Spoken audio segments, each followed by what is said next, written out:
الحمد لله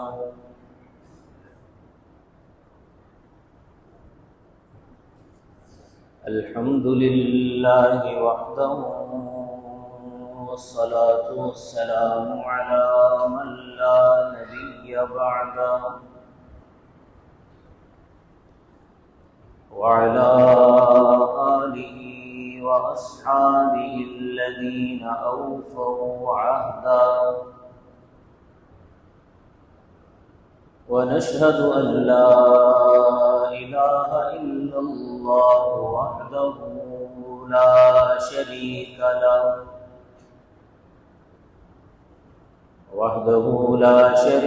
له في الخلق والأمر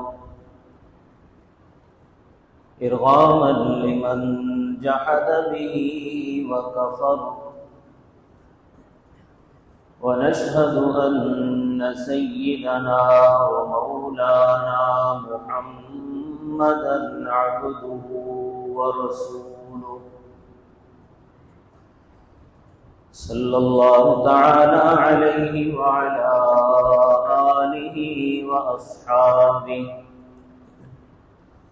الذين هم خلاصة العرب العرباء وخير الخلائق بعد الأنبياء وهم كالنجوم في السماء للاهتداء والاقتداء وهم مفاتيح الرحمة ومصابيح الغرر. أعوذ بالله من الشيطان الرجيم. بسم الله الرحمن الرحيم. وما أرسلنا من قبلك من رسول إلا نوحي إليه أنه لا إله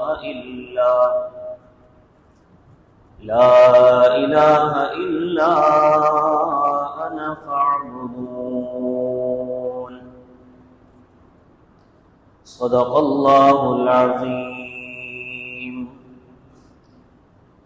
رب اشرح لي صدري ويسر لي أمري واحلل عقدة من لساني يفقه قولي. رب زدني علما رب زدني علما رب زدني علما. سبحانك لا علم لنا إلا ما علمتنا إنك أنت العليم الحكيم. تمام حضرات درود شریف پڑھ لیں.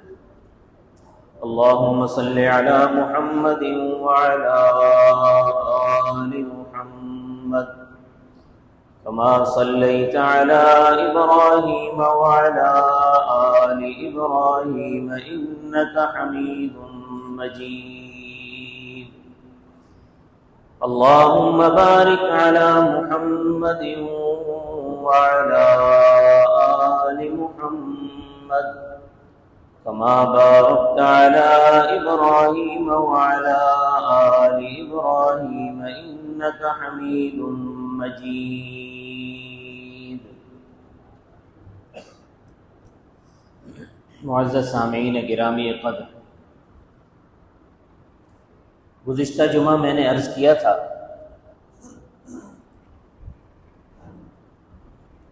کہ 9 انبیاء کرام علیہم الصلاۃ والتسلیمات کے 9 بیانات اللہ نے قرآن میں ریکارڈ کر کے امت محمد کے حوالے کر دیے. ان 9 بیانات میں سے 2 بیانات میں نے گزشتہ جمعہ بیان کیے تھے، جن میں سے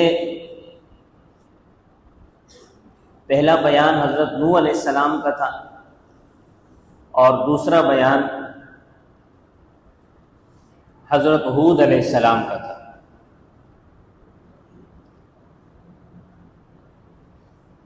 انبیاء کے ان 9 بیانات میں سے تیسرا بیان حضرت صالح علیہ السلام کا ہے۔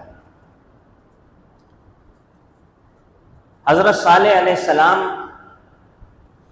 کی قوم بھی شرک و بدعت کی رسیا تھی۔ اللہ تبارک و تعالیٰ کو چھوڑ کر غیر اللہ کی پوجا کرنا، ان کے سامنے سر جھکانا، ان سے اپنی مرادیں مانگنا، یہی کام تھا ان کا۔ اللہ تبارک و تعالیٰ نے حضرت صالح علیہ السلام کو ان کی طرف پیغمبر بنا کر مبعوث فرمایا۔ قرآن کریم نے بیان فرمایا ہے وَإِلَىٰ ثَمُودَ أَخَاهُمْ صَالِحًا۔ حضرت صالح علیہ السلام کی قوم کا نام تھا قوم ثمود۔ حضرت صالح علیہ السلام نے اپنی قوم سے آ کر کیا کہا؟ قرآن کہتا ہے قَالَ يَا قَوْمِ اعْبُدُوا اللَّهَ مَا لَكُم مِّنْ إِلَٰهٍ غَيْرُهُ۔ اے میری قوم، اللہ کی عبادت کرو، مَا لَكُم مِّنْ إِلَٰهٍ غَيْرُهُ، اللہ کے سوا تمہارا کوئی معبود نہیں ہے۔ اب ہونا تو یہ چاہیے تھا کہ صالح علیہ السلام کی قوم، کیونکہ حضرت صالح علیہ السلام نے اپنی قوم میں ہی زندگی گزاری تھی، آپ انہی میں سے تھے۔ قرآن کہتا ہے وَإِلَىٰ ثَمُودَ أَخَاهُمْ صَالِحًا، ان کے بھائی صالح علیہ السلام کو بھیجا۔ بھائی سے مراد قومی اعتبار سے ان کے بھائی تھے، انہی کی قوم میں سے تھے، انہی میں زندگی گزاری تھی۔ حضرت صالح علیہ السلام کے کردار سے، ان کے اطوار سے، ان کے طور طریقے سے، ان کی بول چال سے، ان کے چال چلن سے ان کی قوم واقف تھی۔ نبی ایسی ہستی ہے کہ اللہ تبارک و تعالی نبی کا بچپن بھی محفوظ رکھتے ہیں، نبی کی جوانی بھی محفوظ رکھتے ہیں۔ نبی کا کردار ایسا ہوتا ہے قوم کے سامنے کہ کوئی شخص بھی نبی پر انگلی نہیں اٹھا سکتا۔ تو قوم نے حضرت صالح علیہ السلام کا کردار دیکھا تھا، اور قوم نے اس بات کا اقرار کیا باقاعدہ۔ قوم نے کیا جواب دیا؟ قوم کہنے لگی کہ یا صالح قد كنت فینا مرجوا قبل هذا، اے صالح ہم تو تجھے بڑا نیک سمجھتے تھے۔ دیکھیں پیغمبر کی نیکی کا اعتراف کر رہے ہیں کہ اس سے پہلے ہم تو تجھے بڑا نیک سمجھتے تھے۔ اتنہانا ان نعبد ما یعبد آباؤنا، کیا تو ہمیں ان معبودوں کی عبادت سے منع کرتا ہے جن کی عبادت ہمارے باپ دادا کرتے رہے؟ کیا تو ہمیں اس سے منع کرتا ہے؟ وَإِنَّنَا لَفِي شَكٍّ مِّمَّا تَدْعُونَا إِلَيْهِ مُرِيبٍ، ہم تو تیرے معاملے میں شک میں پڑ گئے ہیں۔ جو تو باتیں ہمیں کر رہا ہے، جو جس چیز کی طرف تو ہمیں دعوت دے رہا ہے، ہم تو اس چیز کے معاملے میں ہم شک میں پڑے ہیں۔ ہمیں تیری بات میں شک ہے، تیری دعوت میں شک ہے۔ اب دیکھیں کہ حضرت صالح علیہ السلام سے انہوں نے ایک معجزہ طلب کیا۔ کہنے لگے کہ اے صالح اگر تو سچا ہے تو ایک کام کر، یہ سامنے جو پہاڑ ہے، اس پہاڑ کا جو فلاں پتھر ہے، اس پتھر میں سے ایک اونٹنی نکال دے۔ وہ اونٹنی نکل آئے تو ہم تیری بات مان لیں گے۔ حضرت صالح علیہ السلام نے فرمایا کہ دیکھو پتھر سے اونٹنی نکالنا یہ میرا کام نہیں ہے، یہ اللہ کا کام ہے۔ ہاں میں اللہ سے دعا کروں گا، اگر اللہ نے نکال دی تو اس کا فضل ہے۔ حضرت صالح علیہ السلام نے اللہ سے دعا کی، اللہ نے حضرت صالح علیہ السلام سے کہا کہ جاؤ اپنی قوم سے کہو کہ جس پتھر پہ ہاتھ رکھیں گے اس پتھر سے اونٹنی نکلے گی۔ حضرت صالح علیہ السلام نے اپنی قوم میں اعلان کر دیا کہ آ جاؤ بھائی، تم کہتے ہو نا کہ پہاڑ سے اونٹنی نکالو، تم قوم والے آ جاؤ، جس پتھر پہ ہاتھ رکھو گے اللہ اس پتھر سے اونٹنی نکال دے گا۔ تو قوم کے سارے لوگ، مرد، عورتیں، بچے، سارے جمع ہو گئے۔ یہ عجیب بات تھی کہ پتھر سے ایک زندہ اونٹنی نکل آئے، صرف اونٹنی نہ نکلے بلکہ وہ گابن بھی ہو، نکلتے ہی بچہ جن دے۔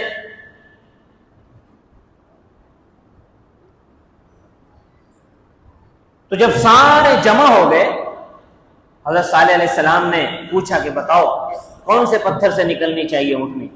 انہوں نے ایک پتھر پہ ہاتھ رکھ دیا، اشارہ کیا کہ اس پتھر سے نکالو۔ حضرت صالح علیہ السلام نے اللہ سے دعا کی، وہ پتھر پھٹا، اس کے اندر سے اونٹنی نکل آئی، زندہ اونٹنی، اور وہ اونٹنی بھی گابن تھی۔ اس اونٹنی نے وہاں سے نکلتے ہی بچہ جن دیا، سے بچہ بھی ہو گیا۔ روایات میں آتا ہے، علامات قیامت کی روایات میں آتا ہے کہ قیامت سے پہلے جو دابۃ الارض آئے گا، جو لوگوں سے کلام کرے گا، مومنین کی پیشانی پر نشان لگائے گا اور کافروں پر بھی نشان لگائے گا، وہ جو دابۃ الارض آئے گا وہ یہ اونٹنی کا بچہ ہوگا، اس اونٹنی کا جو حضرت صالح علیہ السلام کے ہاتھ سے جو بطور معجزہ اونٹنی نکلی تھی، اس نے جو بچہ دیا تھا وہ بچہ دابۃ الارض ہوگا۔ بہرحال یہ ایک روایت ہے، اللہ کو صحیح معلوم ہے کہ وہ کیا نکلے گا وہاں سے۔ تو خیر، وہاں سے اونٹنی نکل آئی، قوم نے دیکھا کہ پتھر سے اونٹنی نکل آئی ہے، لیکن قوم پھر بھی نہیں مانی۔ اتنا کھلا معجزہ دیکھنے کے باوجود بھی قوم نے نہیں مانا۔ قوم نے حضرت صالح علیہ السلام سے کہا کہ یہ تو جادو ہے، یہ کیا ہے؟ یہ تو جادو ہے۔ اتنا کھلا معجزہ دیکھنے کے بعد بھی قوم نے جادو کہہ کر اس کو مسترد کر دیا۔ حضرت صالح علیہ السلام سے کچھ باتیں بڑی زور دے کر کہیں، کہنے لگے کہ اے صالح، پہلے تو نیک آدمی تھا، اب تو گمراہ ہو گیا ہے، اور تو باتیں جو ہم سے کر رہا ہے، تیری باتیں غیر مدلل ہیں، یعنی ان میں کوئی دلیل نہیں ہے۔ اتنی بڑی دلیل حضرت صالح علیہ السلام نے دے دی کہ اونٹنی جو ہے وہ زندہ نکل آئی پہاڑ سے، انہیں یہ دلیل نظر نہیں آ رہی، کہنے لگے یہ کوئی دلیل نہیں ہے تمہارے پاس۔ اور تیسری بات صالح علیہ السلام کی قوم نے یہ کی کہ ہم تیری طرف سے بڑے شک میں مبتلا ہو گئے ہیں۔ لیکن حضرت صالح علیہ السلام اپنا کام جوں کا توں کرتے رہے۔ اس کے بعد چوتھا بیان حضرت ابراہیم علیہ نبینا علیہ الصلوۃ والسلام کا ہے۔ قرآن کریم نے حضرت ابراہیم علیہ السلام کا بیان بھی ریکارڈ کر دیا، فرمایا وَاذْكُرْ فِي الْكِتَابِ إِبْرَاهِيمَ إِنَّهُ كَانَ صِدِّيقًا نَبِيًّا إِذْ قَالَ لِأَبِيهِ يَا أَبَتِ لِمَ تَعْبُدُ مَا لَا يَسْمَعُ وَلَا يُبْصِرُ وَلَا يُغْنِي عَنْكَ شَيْئًا۔ اللہ فرماتے ہیں کہ ابراہیم کا تذکرہ کرو۔ اذ قال لأبیہ، ابراہیم علیہ السلام نے دعوت کا آغاز سب سے پہلے اپنے گھر سے کیا، اور گھر میں بھی سب سے پہلے والد سے کیا، اور والد کو کہا یا ابتی لم تعبد، یہ جو مورتیاں ہیں ان کی تم عبادت کیسے کر لیتے ہو؟ ما لا يسمع، ان میں سننے کی طاقت نہیں ہے، ولا یبصر، ان میں دیکھنے کی طاقت نہیں ہے، ولا یغنی عنک شیئا، یہ کسی چیز سے تمہیں مستغنی نہیں کر سکتے، تو ان کی تم عبادت کیسے کرتے ہو؟ میں تمہیں دعوت دیتا ہوں ایک اللہ کی عبادت کی، ان مورتیوں کو چھوڑو، اللہ کی طرف آؤ، اللہ کی عبادت کرو، ایک اللہ کی۔ اب حضرت ابراہیم علیہ السلام بیٹے ہیں اور آزر باپ ہے،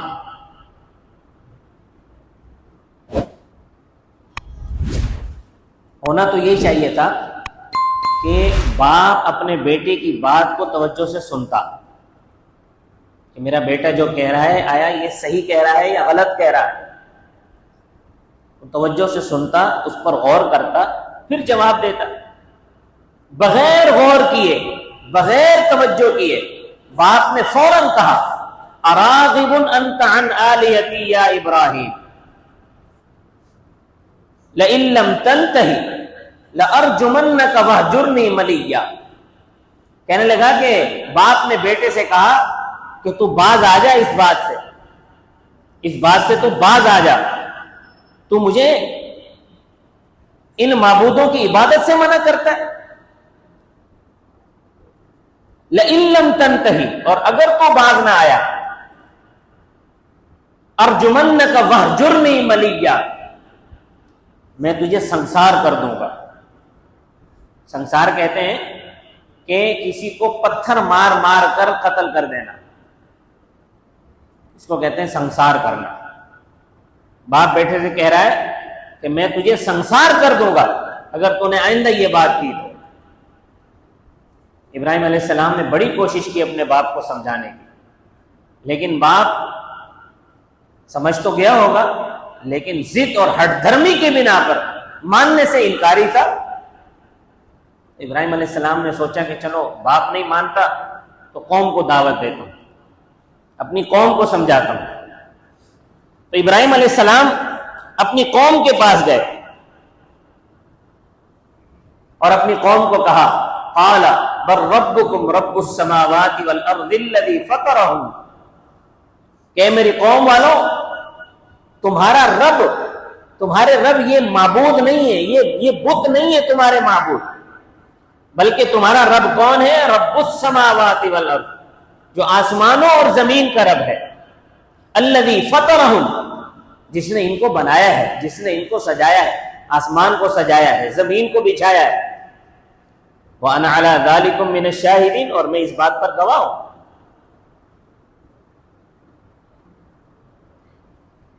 قوم نے کہا کہ اچھا تو ہم سے یہ بات کرتا ہے، تو کوئی مذاق تو نہیں کر رہا ہم سے؟ ہمارے تو باپ دادا یہ کام کرتے تھے، ہمارے تو باپ دادا انہی مورتیوں کی عبادت کرتے تھے۔ ابراہیم علیہ السلام نے فوراً ان کی بھی تردید کی اور ان کے باپ دادوں کی بھی تردید کی، فرمایا انتم وآباؤکم فی ضلال مبین، تم اور تمہارے باپ دادے کھلی گمراہی میں، تم بھی گمراہی میں ہو، تمہارے باپ دادا بھی گمراہ مرے۔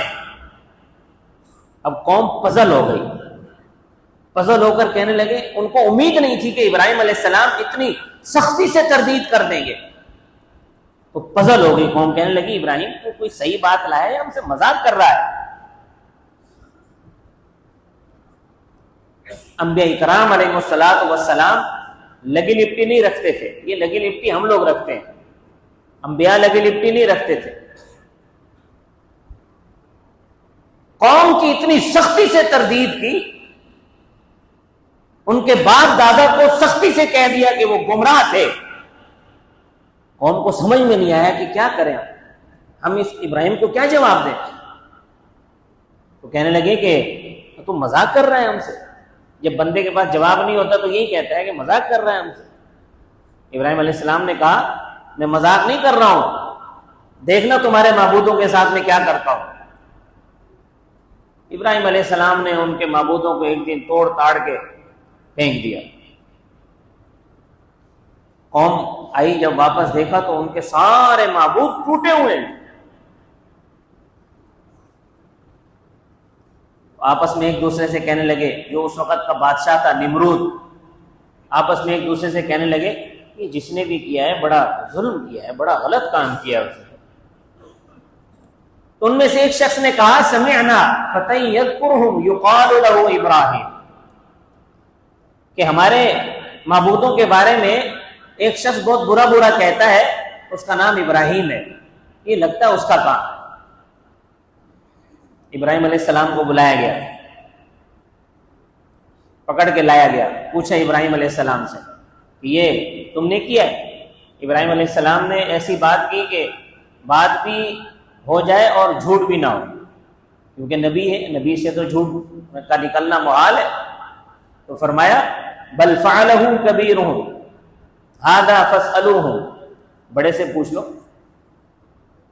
یہ جو تم نے بڑا بت بنا کر اپنے مندر میں کھڑا کیا ہوا ہے، یہ بت خانے میں، بتوں کے باڑے میں تم نے اتنا بڑا معبود کھڑا کیا ہوا ہے اپنا، اس سے پوچھ لو نا۔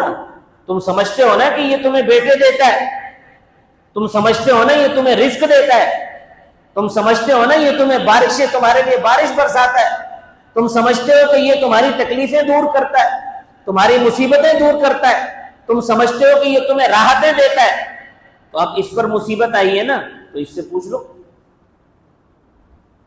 جو تمہاری مصیبتیں دور کر سکتا ہے، جو تمہارے مسائل دور کر سکتا ہے، تمہارے معاملات حل کر سکتا ہے، تو وہ اپنی مصیبتیں بھی دور کرنے پر قادر ہوگا، تو پوچھ لو اس سے، ہو سکتا ہے تمہیں بتا دے۔ فرمایا ان کانوا ینطقون۔ قرآن نے کیسا بہترین انداز اختیار کیا، ابراہیم علیہ السلام نے کتنے بہترین انداز میں قوم کو سمجھایا کہ اگر یہ بول سکتے ہیں تو پوچھ لو ان سے۔ فرجعوا الی انفسہم، قرآن کہتا ہے فرجعوا الی انفسہم، کیونکہ مشرک جانتے ہیں کہ یہ بول نہیں سکتے۔ یہ جو لوگ آج بھی قبروں کے آگے جا کے جھکتے ہیں نا، ان کے آگے سجدے کرتے ہیں، ان کو پتہ ہے کہ یہ جو قبر کے اندر جو سو رہا ہے یہ بول نہیں سکتا، لیکن چونکہ باپ دادوں کو کرتے ہوئے اسی طرح دیکھا ہے تو باپ دادوں کی پیروی میں کرتے چلے جا رہے، دماغ سے کام نہیں لیتے،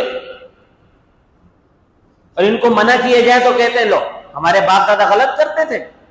یہی ابراہیم علیہ السلام کو کہا ان لوگوں نے کہ ہمارے باپ دادا غلط کرتے تھے، ابراہیم علیہ السلام نے کہا ہاں غلط کرتے تھے۔ ابراہیم علیہ السلام نے یوں نہیں کہا کہ چونکہ چنا کے ایسا تھا اور ایسا نہیں، فرمایا ہاں غلط کرتے تھے، تم بھی غلط کرتے ہو، وہ بھی غلط کرتے تھے، تم بھی گمراہ ہو، وہ بھی گمراہ تھے۔ تو مشرک یہ جانتے تھے کہ یہ ہمارے جو معبود ہیں یہ بول نہیں سکتے، تو فرجعوا الی انفسہم، انہوں نے اپنے گریبانوں میں جھانکنا شروع کر دیا۔ گریبانوں میں جھانکنا شروع کر دیا مطلب سب کی گردنیں جھک گئی، یوں ہو گئے۔ قرآن کا جو الفاظ ہیں ان کا ترجمہ یہی ہے کہ وہ یوں ہو گئے۔ اب ابراہیم علیہ السلام کی بات کا کیا جواب دیں، کیونکہ ابراہیم تو یہ کہہ رہے ہیں کہ اپنے معبود سے پوچھ لو، اگر یہ بول سکتے ہیں تو فرجعوا الی انفسہم، انہوں نے اپنی گردنیں جھکا دی اور آپس میں کہنے لگے کہ ہم تو بڑے ظالم ہیں۔ ابراہیم علیہ السلام نے فرمایا انکم انتم الظالمون، تم سب سے بڑے ظالم ہو۔ اب بات کا کوئی جواب تو نہیں تھا ان کے پاس، اور ضد اور ہٹ دھرمی پر بھی قائم رہنا تھا، تو کہنے لگے کہ ابراہیم کو آگ میں جلا دو، اپنے معبودوں کی مدد کرو اور ابراہیم کو آگ میں جلا دو، حرقوہ وانصروا آلہتکم، ابراہیم کو آگ میں جلا دو تاکہ اپنے معبودوں کی مدد کر لو۔ یہ دیکھیں آپ، ہونا تو یہ چاہیے کہ معبود بندے کی مدد کرے، یہ اپنے معبودوں کی مدد کر رہے ہیں۔ ابراہیم علیہ السلام کو اٹھا کر آگ میں پھینک دی، لیکن ابراہیم علیہ السلام کی بات نہیں مانی، اور نبی کی بات کا جواب بھی کوئی نہیں تھا ان کے پاس۔ نتیجہ یہ نکلا کہ ابراہیم علیہ السلام کو آگ میں پھینک دیا اٹھا کے۔ پانچواں بیان حضرت شعیب علیہ السلام۔ حضرت شعیب علیہ السلام کی قوم میں بھی دو بیماریاں تھیں۔ ایک بیماری تو یہ تھی کہ وہ بتوں کو پوجتے تھے، اور دوسری بیماری یہ تھی کہ وہ ناپ تول میں کمی کرتے تھے۔ اللہ تبارک و تعالی نے حضرت شعیب علیہ السلام کو اپنی قوم کی طرف بھیجا۔ یہ قوم مدین میں رہتی تھی۔ قرآن کہتا ہے وَإِلَىٰ مَدْيَنَ أَخَاهُمْ شُعَيْبًا قَالَ يَا قَوْمِ اعْبُدُوا اللَّهَ مَا لَكُم مِّنْ إِلَٰهٍ غَيْرُهُ۔ مدین کے لوگوں کی طرف اللہ تبارک و تعالی نے انہی کے بھائی شعیب علیہ السلام کو بھیجا، اور شعیب علیہ السلام نے اپنی قوم کو کہا یا قوم اعبدوا اللہ ما لکم من الہ غیرہ، اے میری قوم اللہ کی عبادت کرو، اس کے سوا تمہارا کوئی معبود نہیں ہے۔ لیکن شعیب علیہ السلام کی قوم نے بھی حضرت شعیب کی بات نہیں مانی۔ قوم کہنے لگی کہ اے شعیب تو اپنی باتوں سے باز آ جا، ورنہ ہم تجھے اور تیرے ماننے والوں کو علاقے سے نکال دیں گے۔ حضرت شعیب علیہ السلام چونکہ نماز بھی پڑھتے تھے، کہنے لگے یا شعیب اصلاتک تأمرک ان نترک ما یعبد آباؤنا، کہ اے شعیب یہ جو تو نماز پڑھتا ہے، یہ تیری نماز تجھے یہ سکھاتی ہے کہ تو ہم کو آ کے منع کرے کہ جن کی عبادت ہم کر رہے ہیں ہم ان کی عبادت نہ کریں؟ او ان نفعل فی اموالنا ما نشاء، یا ہم اپنے اموال میں، اپنے مالوں میں جو کچھ کرتے ہیں اس سے تو ہم کو منع کرتا ہے، یہ تیری نماز تجھے سکھاتی ہے؟ حضرت شعیب علیہ السلام پر، حضرت شعیب علیہ السلام کو دھمکیاں دی انہوں نے کہ ہم تجھے علاقے سے نکال دیں گے، علاقہ بدر کر دیں گے، ملک بدر کر دیں گے، مگر حضرت شعیب کی باتوں پر غور نہیں کیا کسی نے، بلکہ الٹا کہنے لگے کہ یہ تیرے ساتھ جو لوگ اٹھتے بیٹھتے ہیں یہ تو غریب لوگ ہیں، ہم دیکھ ہم بڑے پیسے والے لوگ ہیں، مالدار لوگ ہیں، ہم کاروباری لوگ ہیں، اگر اللہ ہم سے ناراض ہوتا تو یہ اللہ اتنا مال ہم کو دیتا، ہمارے کاروبار چلتے؟ آج ہم یہاں فائدے میں ہیں، آخرت میں بھی فائدے میں ہوں گے، آخرت میں بھی ہمیں اللہ مال دے گا، سب کچھ دے گا۔ یہ جو تیرے پیروکار غریب لوگ ہیں، تجھے بھی اور ان غریب لوگوں کو بھی علاقے سے باہر نکال دیں گے، ورنہ اپنی ان باتوں سے باز آ جاؤ۔ لیکن پیغمبر کی بات ان لوگوں نے نہیں مانی۔ چھٹا بیان حضرت یعقوب علیہ السلام کا، قرآن کہتا ہے ام کنتم شہداء اذ حضر یعقوب الموت، جب حضرت یعقوب علیہ السلام کا انتقال ہونے لگا، آپ کی وفات ہونے لگی، تو آپ نے اپنے بیٹوں کو بلایا۔ حضرت یعقوب علیہ السلام کے 12 بیٹے تھے، 12 بیٹوں کو بلایا اور فرمایا کہ بتاؤ اذ قال لبنیہ ما تعبدون من بعدی، میرے مرنے کے بعد تم کس کی عبادت کرو گے؟ تو بیٹوں نے یک زبان ہو کر جواب دیا نعبد الہک و الہ آبائک ابراہیم و اسماعیل و اسحاق الہ واحد ونحن لہ مسلمون، کہ ابا جان آپ ہماری فکر نہ کریں، ہم آپ کے جانے کے بعد بھی عقیدہ توحید پر ثابت قدم رہیں گے۔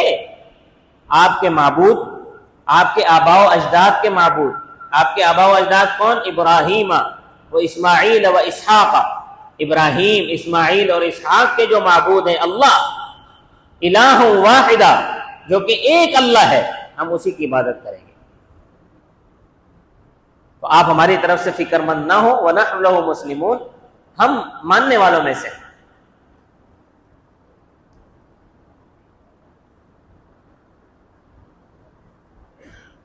اس کے بعد 7واں بیان حضرت یوسف علیہ السلام۔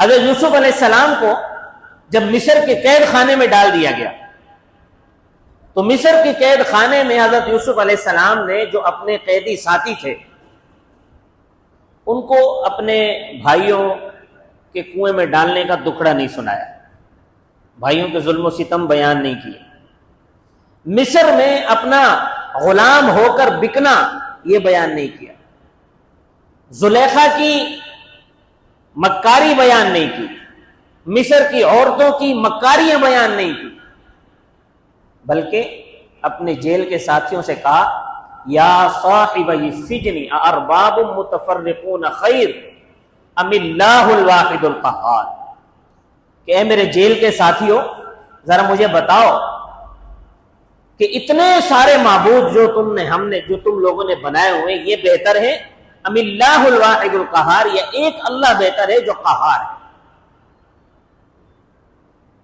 ما تعبدون من دونہ الا اسماء سمیتموها انتم وآباؤکم ما انزل اللہ بها من سلطان، کہ یہ جن لوگوں کی جن معبودوں کی، جن مورتیوں کی تم عبادت کرتے ہو، ان کی کوئی حیثیت نہیں ہے، بس یہ تو چند نام ہیں جو ان لوگوں نے رکھ لیے، تم نے رکھ لیے، تمہارے باپ دادوں نے رکھ لیے، بس یہ ان ناموں کی تم پوجا کر رہے ہو، اور ان کی پوجا کرنے پر ما انزل اللہ بہا من سلطان، اللہ نے کوئی دلیل نازل نہیں کی ہے تمہارے اوپر۔ ان الحکم الا للہ، بادشاہت تو صرف اللہ کی ہے اور کسی کی بادشاہت نہیں۔ امر اللہ تعبدوا الا ایاہ، اور اس نے یہ حکم دیا ہے اللہ تعبدوا الا ایاہ، اس کے علاوہ اور کسی کی عبادت نہیں کرنی۔ ذالک الدین القیم، یہی پکا اور سچا اور سیدھا دین ہے، لیکن اکثر لوگ نہیں جانتے۔ تو اب دیکھیں کہ یوسف علیہ السلام نے جیل کے اندر اپنی سختیوں کا بیان نہیں کیا، اپنے اوپر ڈھائے گئے مظالم کا بیان نہیں کیا، بلکہ نبی تھے، جیل کی سختیوں کے اندر بھی، جیل کی تاریک کوٹھڑی میں بھی اگر کسی بات کا پرچار کیا تو وہ عقیدہ توحید ہے جو پیغمبر کا اصل کام ہوتا ہے۔ نواں بیان حضرت عیسیٰ علیہ السلام کا۔ حضرت عیسیٰ علیہ السلام جب تشریف لائے تو اپنی قوم سے کہا ان اللہ ربی و ربکم فاعبدوہ ھذا صراط مستقیم، کہ اللہ، بے شک اللہ میرا بھی رب ہے اور تمہارا بھی رب ہے، اسی کی عبادت کرو اور یہی سیدھا راستہ ہے۔ اور فرمایا کہ میں جو تمہاری طرف بھیجا گیا ہوں، اسی لیے بھیجا گیا ہوں کیونکہ حضرت عیسیٰ علیہ السلام بنی اسرائیل کی طرف مبعوث ہوئے تھے، اور بنی اسرائیل کے اندر بہت ساری ایسی چیزیں آ گئی تھی کہ جو دین موسوی کے خلاف تھی۔ حضرت عیسیٰ علیہ السلام کو اللہ نے بھیجا تاکہ ان کے اندر جو غیر دینی چیزیں، غیر ضروری چیزیں جو پروان چڑھ چکی ہیں، عیسیٰ علیہ السلام اس دین کو اس سے صاف کرے۔ عیسیٰ علیہ السلام نے فرمایا کہ اے لوگوں، میرا اور تمہارا رب صرف اللہ ہے اور اسی کی سب مل کے عبادت کرو۔ اس سے معلوم ہوا کہ عیسیٰ علیہ السلام کا بھی دنیا میں آنے کا مقصد یہی تھا، عقیدہ توحید کا پرچار کرنا۔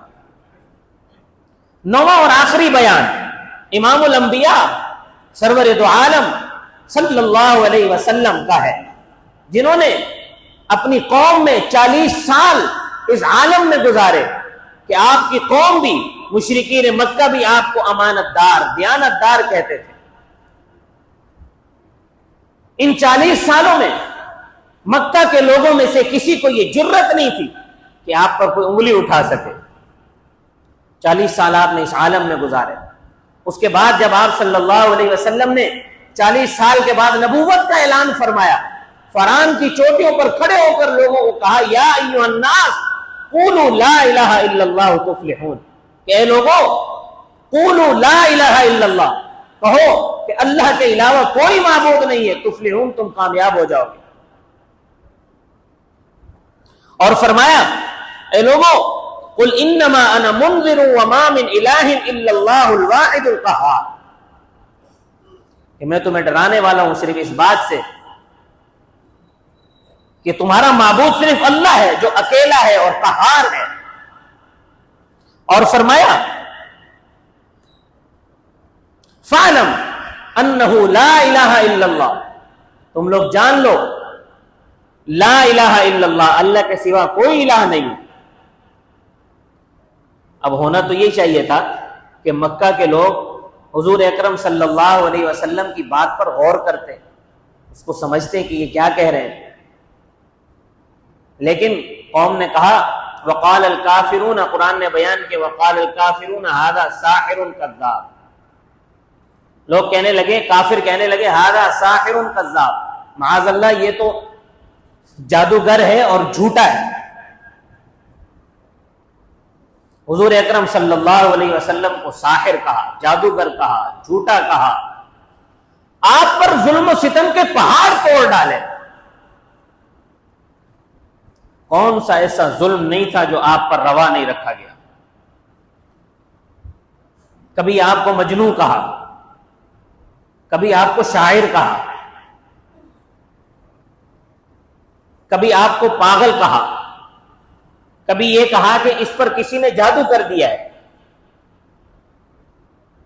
جو ان کے منہ میں آتا تھا وہ حضور اکرم صلی اللہ علیہ وسلم کو کہا انہوں نے،